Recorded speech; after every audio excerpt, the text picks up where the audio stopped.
Here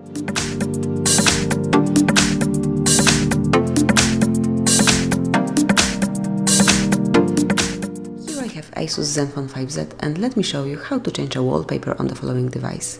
At the very beginning, open the list of all applications, then select the settings. Here find and choose wallpaper. And now select the source that you would like to pick your wallpaper from. It can be gallery, one of live wallpapers, or as in my case, one of the system's wallpaper.